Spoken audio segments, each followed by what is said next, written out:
Hola mis amigos queridos, qué alegría estar nuevamente reunidos a través de la tecnología, de las redes sociales, para el estudio de la palabra de Dios. Y Dios está haciendo maravillas porque Dios es un Dios de maravillas. Cuando desde el punto de vista humano parece todo perdido, no te desesperes. La sierva de Dios dice que la gran desesperación del ser humano, el fracaso, la derrota del ser humano es la oportunidad de Dios. Y a veces Dios permite que lleguemos a un punto en la vida en que literalmente no sabemos qué hacer, porque solo así, en la desgracia, en la incapacidad, en la inoperancia, nos atrevemos a levantar los ojos al cielo para pedir la ayuda de Dios. Vamos a orar. Padre querido, vamos a abrir tu palabra en este momento y suplicamos tu gracia maravillosa, la iluminación de tu Espíritu Santo, el trabajo persistente del Espíritu llamando para que las personas se entreguen a ti. Muéstrate en la plenitud de tu poder esta noche. Extiende tu mano, haz maravillas en la vida de mucha gente sincera que está clamando a ti. Cada uno tiene un clamor especial, algunos por la familia, otros por la salud, otros por la vida financiera, otros porque ellos mismos tienen dificultades interiores, existenciales, no tienen paz en el corazón, no tienen la capacidad de perdonar, no tienen la capacidad de ser felices. Esta noche, en este momento, muéstrate, Señor, en la grandeza de tu amor, de tu misericordia, salvando, haciendo maravillas, en el nombre de Jesucristo. Amén.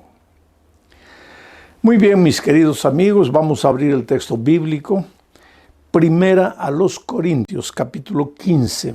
En realidad, todo el texto debería ser el capítulo 15 entero, pero pues no hay tiempo para todo eso. Voy a leer a partir del versículo 9 y voy a ir comentando algunos textos. Voy a leer todo el texto primero. Dice así: porque yo soy el más pequeño de los apóstoles, que no soy digno de ser llamado apóstol, porque perseguí a la iglesia de Dios. Pero por la gracia de Dios soy lo que soy, y su gracia no ha sido en vano para conmigo. Antes he trabajado más que todos ellos, se está refiriendo a los otros apóstoles, pero no yo, sino la gracia de Dios conmigo. Porque o sea yo, o sean ellos, así predicamos y así hemos creído. Pero si se predica de Cristo que resucitó de los muertos, ¿cómo dicen algunos entre vosotros que no hay resurrección de muertos? Porque si no hay resurrección de muertos, tampoco Cristo resucitó. Y si Cristo no resucitó, vana es entonces nuestra predicación y vana es también vuestra fe. Oh, queridos, esto es interesantísimo. Aquí el apóstol Pablo está hablando de la resurrección de Cristo, pero es interesante la manera como él empieza su mensaje. Dice, porque yo soy el más pequeño de los apóstoles, que no soy digno ni siquiera de ser llamado apóstol, porque perseguí a la iglesia de Dios. Tú conoces la historia de Pablo. Era un hombre sincero, pero sinceridad nunca fue sinónimo de estar en lo correcto, en lo cierto. Hay mucha gente sinceramente equivocada. Por eso ese argumento que, bueno, pero yo soy sincero. No, ese argumento no vale en la vida, no vale para el propio ser humano y no vale para Dios. ¿Cómo es que yo soy sincero? Entonces, vamos a decir que yo estoy con la corbata toda desajustada, con el rostro todo manchado, y vengo aquí y alguien me dice, no, pero usted tiene que arreglarse, y me muestra el espejo. Yo digo, no, pero yo soy sincero. No, pues la sinceridad no sirve en ese sentido. La sinceridad, yo puedo estar todo con el rostro manchado, con la corbata desajustada, sinceramente hasta que me muestran el espejo. Pero una vez que me muestran el espejo, ya mi sinceridad acabó ahí. La palabra de Dios es como un espejo.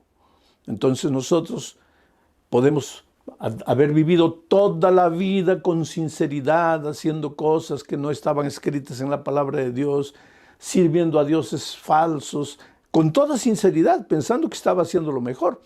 Pero un día me confronto con la palabra de Dios y ahí tengo que ajustar mi vida. Eso le pasó a Pablo. Pablo con toda sinceridad perseguía a los cristianos y pensaba que estaba haciendo lo mejor y pensaba que estaba sirviendo a Dios, hasta que un día se encontró con Jesucristo camino de Damasco. Y ahí, cuando Jesús le dijo: Saulo, Saulo, Saulo, ¿por qué me persigues? Saulo preguntó: Señor, ¿quién eres tú? Porque él se llamaba Saulo antes de llamarse Pablo. Entonces, ¿por qué me persigues?, le dijo Jesús. Y él dijo: Señor, ¿quién eres tú? Y la voz le dijo: yo soy Jesús, a quien tú persigues. Pobre Pablo. Él pensaba que toda su vida había perseguido a un bando de herejes llamados cristianos. Y ahora descubre que estaba persiguiendo al propio Señor Jesucristo. Pero como era un hombre sincero, sincero de verdad, ahí cayó a los pies de Jesucristo y dijo: Señor, ¿qué quieres que haga? Yo no sabía que te perseguía a ti. Yo pensaba que perseguía a un bando de herejes, pero ahora, Señor, que me mostraste la verdad, que oí tu voz en mi corazón, ¿qué quieres que haga? Y entonces, pues él se entregó a Jesús, Jesús le dio las instrucciones necesarias, Pablo se bautizó y se volvió un tremendo predicador de iglesia, del evangelio, fundador de iglesias en diferentes lugares.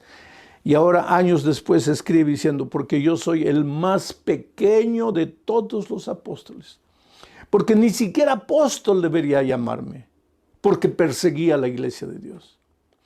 Oh, querido, yo conozco gente que ha perseguido, así como Pablo, ha perseguido, no al Señor Jesucristo personalmente, pero ha perseguido a la esposa que se había entregado a Cristo, a los hijos que se habían entregado a Cristo, a los padres que se habían entregado a Cristo, al hermano, al familiar, al amigo.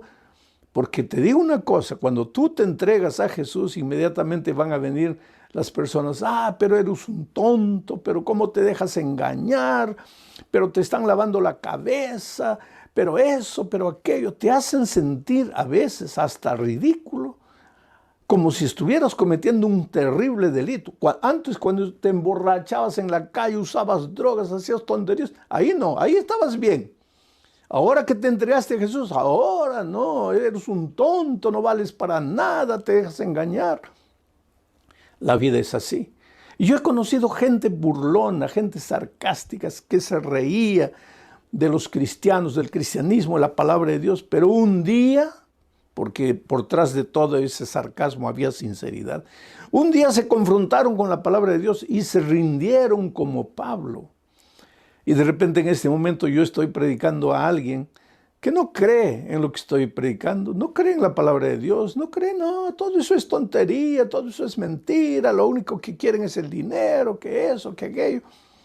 Pero te digo una cosa, si tú eres un hombre sincero, un día, yo no sé las circunstancias, yo quisiera que te entregues a Jesús cuando todo te va bien, pero aunque las cosas te vayan mal, si es necesario, vas a entregarle tu corazón a Jesús y vas a ser transformado por Jesús. Y quién sabe, hoy día tú, así como Pablo, que fue enemigo del evangelio, un día tú vas a ser un predicador del evangelio.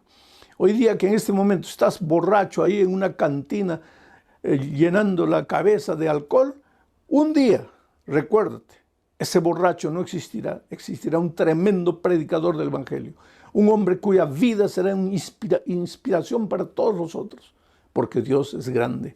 Bueno, Pablo se convirtió y ahora Pablo predica el evangelio. Y el evangelio no consiste solamente en la muerte del Señor Jesucristo. El evangelio también consiste en la resurrección de Jesucristo. La muerte es lo que Jesús hace por nosotros, porque nosotros no podemos remediar nuestro pasado. ¿Qué podemos hacer? Ya pecamos, ya ofendimos, ya herimos, ya arruinamos. ¿Qué podemos hacer? Necesitamos el poder perdonador de Dios, la gracia perdonadora de Dios. Entonces Él viene y nos perdona. Pero la vida no termina ahí. Ahora vamos a tener que continuar viviendo. Y esa vida tiene que ser una vida de victoria. Y porque tiene que ser una vida de victoria, entonces aquí viene el símbolo de la resurrección de Cristo, que es un símbolo de la vida victoriosa en Cristo. Quiere decir, en la hora del bautismo, Esto es interesante. Somos sepultados, morimos. El hombre malo, el hombre viejo, el que hizo tantas tonterías, ese muere, se queda ahí para siempre. Ahora, el que nace del agua, ese es un hombre nuevo, un hombre resucitado. Pero ahora Pablo viene y dice, pero si Cristo no resucitó, ¿y por qué él dice si Cristo no resucitó? Porque en sus días había mucha gente que no creía en la resurrección. Eso no fue solo en los días de Pablo, en nuestros días también. Hay mucha gente que dice, no, la Biblia es todo tontería, Jesús es una utopía, no, que Él murió y resucitó. ¿Quién puede morir y resucitar? No, eso no es verdad. Todo eso es mentira. A la gente se deja engañar con ese asunto de la resurrección. Y eso también había en los días de Pablo. Por eso Pablo dice, pero si Cristo no resucitó, como algunos creen que no existe resurrección, entonces vana es nuestra fe. Vano es lo que predicamos y vano es lo que ustedes creen. ¿Por qué? Porque todo el evangelio se centraliza en la muerte y en la resurrección de Cristo. Porque si Jesús solo hubiera muerto y no hubiera resucitado, entonces el diablo habría vencido. Pero Jesús al tercer día resucitó. Esto es interesante, ¿sabes? El diablo, cuando Jesús murió, dio la carcajada y dijo, ahora sí, lo maté, lo acabé, lo derroté, yo vencí. Y seguramente el segundo día siguió dando la carcajada, porque Jesús estaba muerto el sábado, muerto, reposando, conforme al mandamiento. Y el domingo, el diablo continuó dando la carcajada, ya, ahora sí, definitivamente. Pero de repente la tierra se abrió. Y Cristo resucitó. Y el diablo entonces entendió que estaba derrotado para siempre. Pero había gente que no creía en la resurrección. Y si todo el evangelio está centralizado en la muerte y en la resurrección de Cristo y no existe resurrección, entonces todo lo que predicamos es mentira, la Biblia es mentira, lo que predicaron los discípulos, los apóstoles, todo es mentira. El cristianismo es mentira, no tiene sentido. ¿Por qué? Porque Jesús es mentira. ¿Por qué? Porque no resucitó. Pero la Biblia es contundente al afirmar que el Señor Jesucristo resucitó de entre los muertos. Ahora, querido, ¿qué significa la resurrección de Cristo para nosotros? ¿Cuál es el mensaje de la resurrección de Cristo? En primer lugar, significa que si Cristo pudo resucitar, nosotros también un día resucitaremos. Por eso es que no tenemos que tener miedo de la muerte, ni por cáncer, ni por accidente, ni por COVID, ni por nada. No tenemos que tener miedo a la muerte. Ahora, cuidado. Yo no digo que el cristiano, porque tiene a Cristo, porque tiene esperanza, porque tiene la seguridad de la resurrección cuando Cristo vuelva, yo no digo que el cristiano tiene que ser insensato, imprudente, necio, que tiene que andar buscando el peligro. No, querido. Ayer o la otra noche estudiamos el tema, no te acerques del árbol, no te acerques del territorio donde el enemigo está. Y yo te diría en la vida física, no coloques tu vida en riesgo. ¿Para qué te vas a arriesgar? Practicar cosas donde en cualquier momento puedes morir. Aléjate, a no ser que sea pues necesario, extremadamente necesario. De eso depende tu vida, tu muerte en esta tierra. Bueno, pero sé prudente, no busques la muerte. Ahora, de no buscar la muerte a tener miedo y pavor de la muerte hay mucha distancia, querido. El cristiano no puede tener miedo de la muerte. ¿Por qué? Mi tema no es la muerte, mi tema es la resurrección. Pero ¿por qué no tenemos que tener miedo de la muerte? Porque la Biblia dice que los que duermen en Cristo están durmiendo. La muerte es como un sueño. Me estoy refiriendo a esta muerte pasajera, transitoria, a esta muerte de la tierra, a esa muerte que tú y yo vamos a morir un día. No estoy hablando de la muerte eterna ni de la vida eterna, estoy hablando de esta muerte, que todos vamos a morir en este mundo, porque después de la entrada del pecado también entró la muerte. Pero entró la vida eterna en Cristo Jesús. Pero yo no estoy hablando de la muerte eterna ni de la vida eterna, estoy hablando de esta muerte circunstancial. Tú no tienes que tener miedo de esa muerte. Ahora, de la muerte eterna, ahí sí tienes que tener pavor, porque ese es el fin de todo. Pero en esta tierra no te desesperes por causa de la muerte. No busques la muerte, pero no te desesperes, porque si la muerte es como un sueño, mira, esta noche yo me voy a ir a dormir. ¿Y qué voy a hacer? Me voy a abrazar a mis hijos, a mis nietos. Les voy a decir, ay, por favor, voy a dormir, no me dejen dormir, no quiero morir. No, no, me voy a dormir tranquilo. ¿Por qué? Porque yo sé que cuando salga el sol me voy a despertar. Y cuando me despierte voy a mirar el reloj. Oh, ya son las 6 de la mañana. ¿Y a qué hora me acosté? A las 11. Y ya pasaron tantas horas. Sí, ya pasaron tantas. Pero parece que hubiera dormido solo 5 minutos. Sí, claro, pues, porque así es el sueño. Parece que dormiste 5 minutos y ya pasaron 7, 8 horas. Bueno, Jesús dice que en la Biblia que la muerte para los que creen en Cristo es como un sueño. Entonces, ¿qué pasa? Cuando tú mueres, duermes. ¿Por qué tienes que desesperarte? ¿Por qué? Porque tienes mañana, tienes que estar tranquilo, feliz, porque mañana, cuando Cristo vuelva, y no sé si mañana, pasado mañana, el próximo año, pero cuando Cristo vuelva, cuando suene la trompeta, dice Pablo escribiendo a los tesalonicenses, los muertos en Cristo resucitarán. Y cuando tú veas a Cristo, vas a preguntarte, pero ¿cuánto pasó desde que dormí? No pasaron 5 minutos, tal vez pasaron 10 años, 20, 50 años, yo no sé. Pero no sentí, claro, no sentiste porque estabas durmiendo. O sea, cuando tú no tienes a Cristo y te llevan al cementerio, pues te llevan al cementerio ¿para qué? Vas a resucitar en la segunda resurrección después del milenio para morir eternamente. Pero cuando mueres en Cristo, tú duermes con esperanza, la esperanza de la resurrección. Porque, querido, la palabra de Dios es eterna.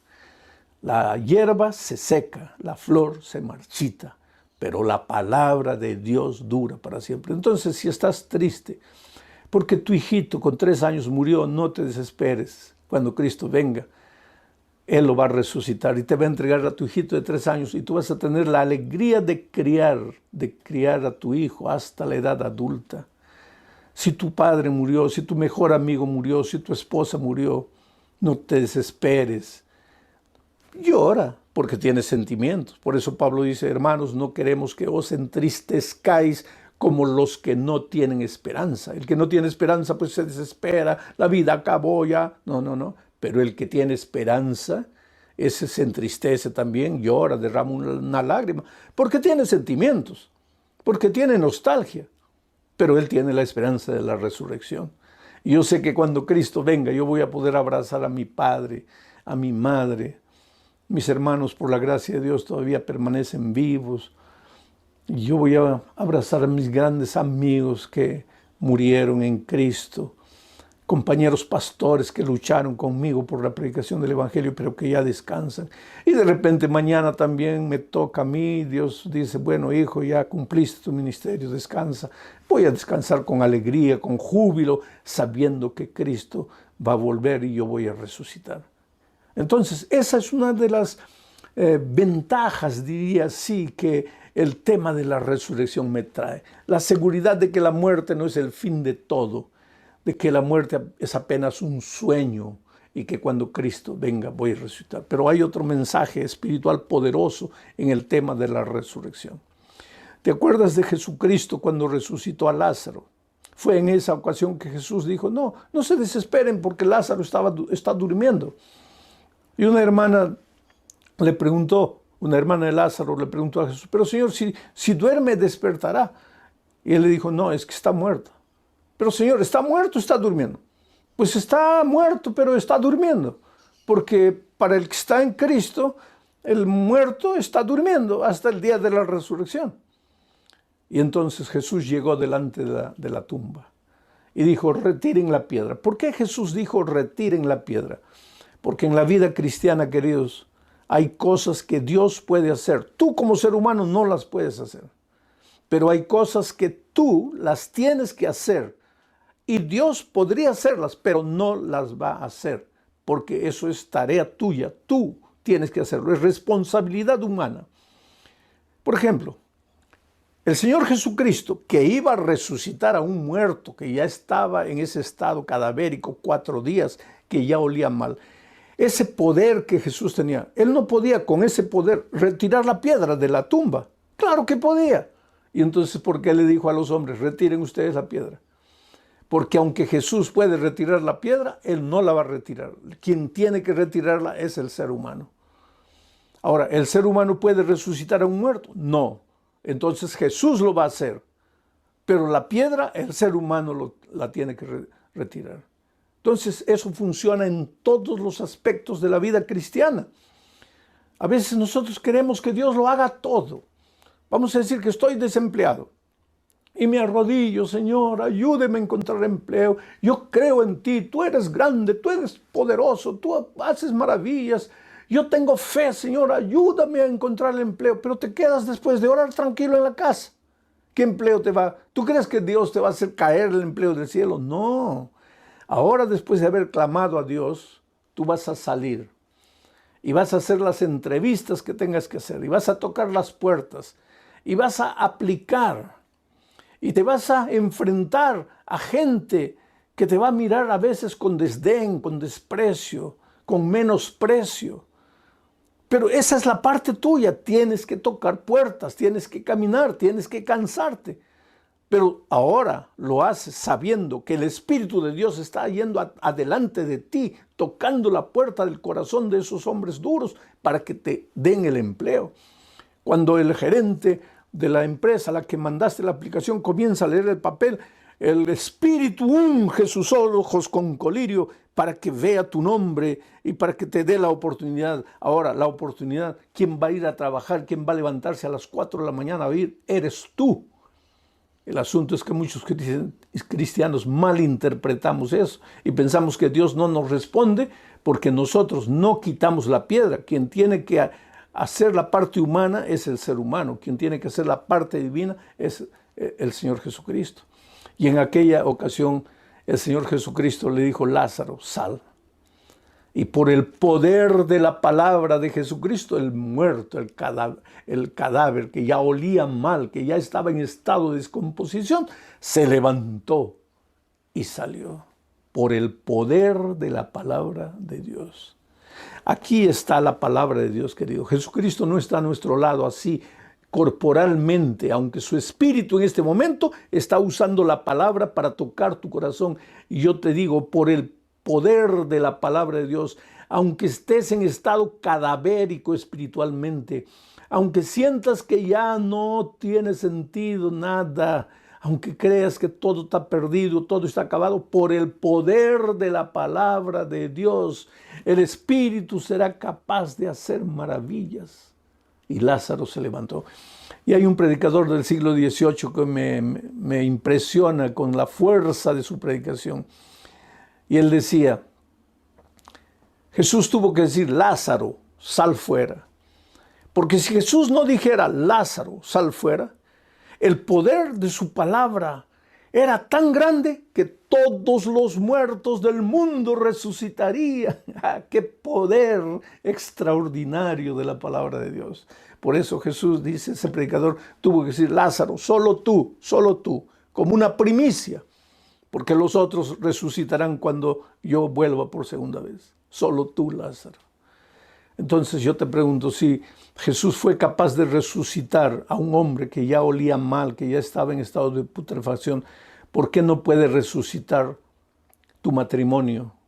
Porque el otro día alguien me dice, pastor, para mi matrimonio ya no hay salida.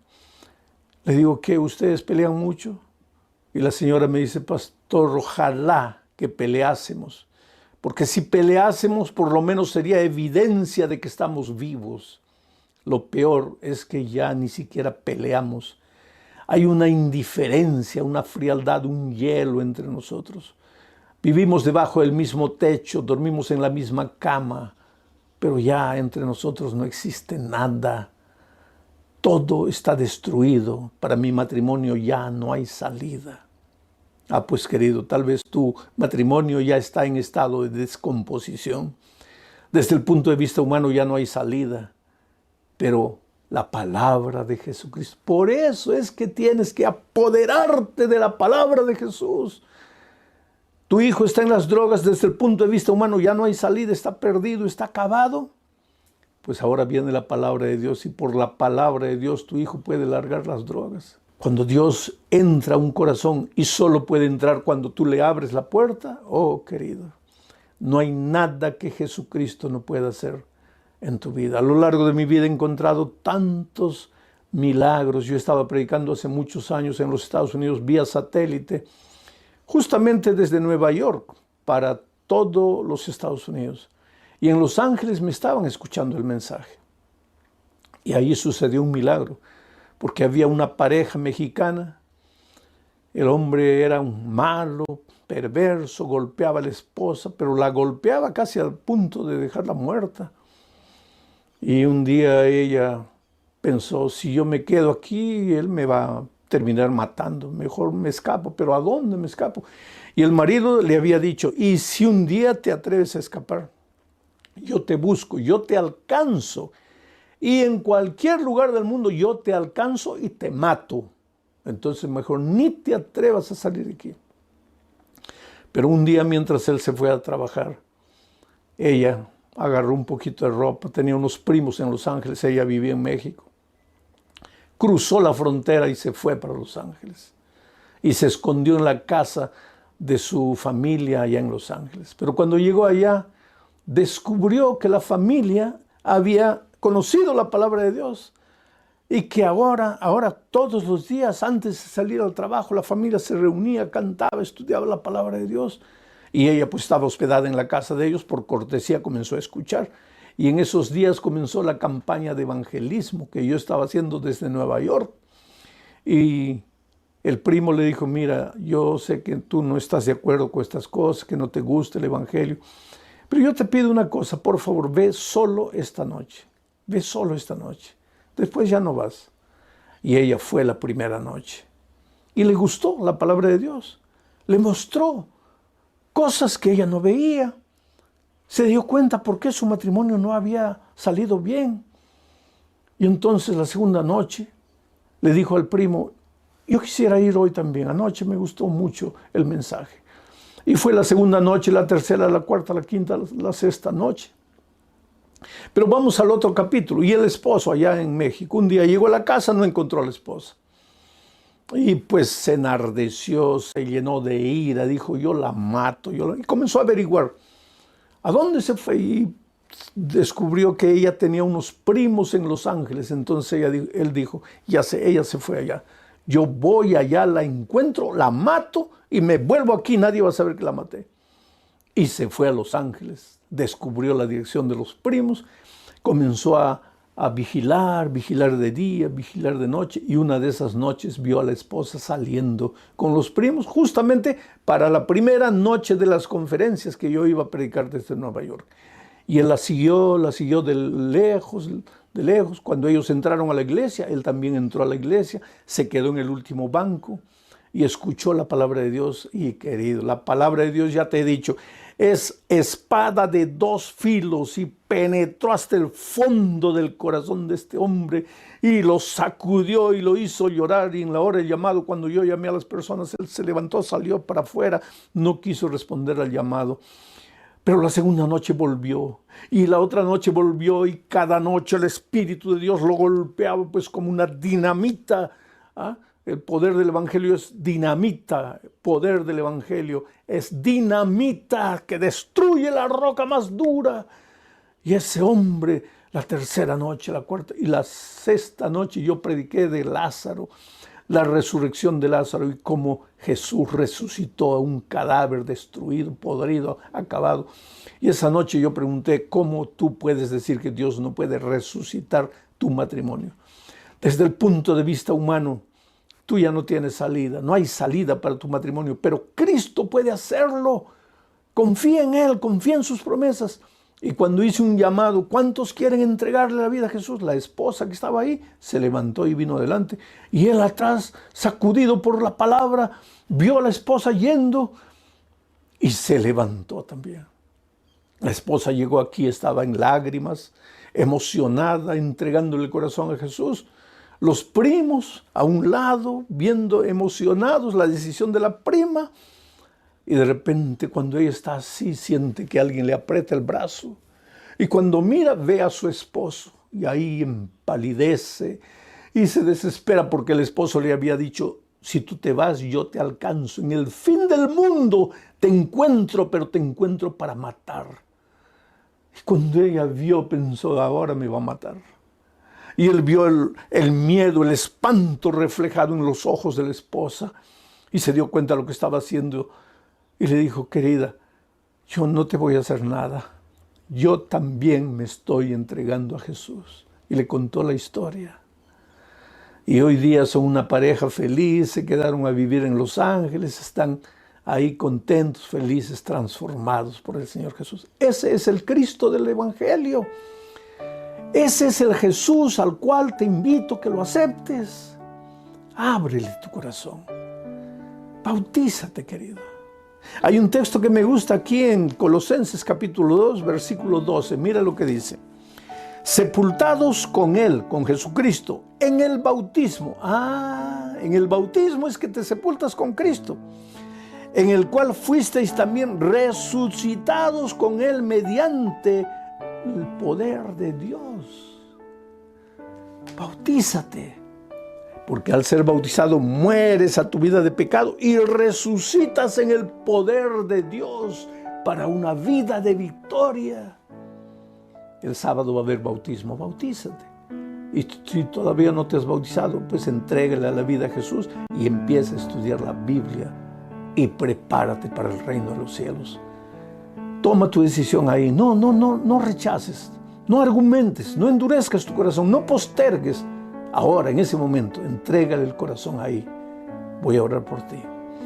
Padre querido que estás en los cielos, gracias, Señor, por tu amor. Gracias por el mensaje de resurrección, porque Jesús no solo murió, resucitó también. Y Él nos mostró que podemos morir al pecado y resucitar para vida eterna. Y esta noche tenemos la convicción